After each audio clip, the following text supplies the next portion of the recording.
যে হালায় বিএনপি করো বা বিএনপি সাপোর্ট করো বা বিএনপির যে নেতাগুলো আছেন, আপনাদের উদ্দেশ্যে একটা বার্তা দিতেছি। আগে যা কইরা গেছে বা যা করছে, আর আপনারা বিহালায় ভবিষ্যতে যা করছেন, ওইসব নিয়তে যদি ক্ষমতায় আইবার চান তাইলে বুইলা যান। কথা বুঝা পারছেন? এই লুইটা পুইটা খাইবেন, পাবলিকের অত্যাচার করবেন, ছাড় পাইবেন না কিন্তু। একবারে হান্দায় দিমু চৌরাস্তার মোড়ে নিয়া। কথা বুঝছেন? যেটা মনে করবেন যে গার্মেন্টস আমি দখল করুম, ওই জায়গা আমি দখল করুম, ওই জমি আমি আত্মসাৎ করুম, একখান কথা মনে রাখবেন, এখানে কিন্তু আপনার বাপ দাদার প্রত্যেক সম্পত্তি না হালায়।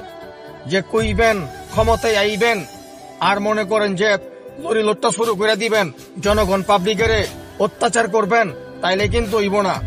একবারে 42 ইঞ্চি বাসটা আসে না, গোয়াতে হান্দায় দিমো।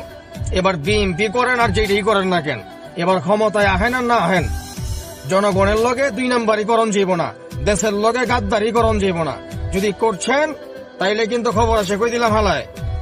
মনে রাখবেন, সাবধান হয়ে যান, নাইলে যে পরিস্থিতি এগোইছে আপনার থেকে বাচ্চার পরিস্থিতি হইব, সমাজে মুখ দেখাইবার পারবেন না। মাটির নিচে গেলে গাবি ওর মারা বাপ খুইরা নিয়ামো। কথাটা মনে রাখবেন, মাথায় রাখবেন।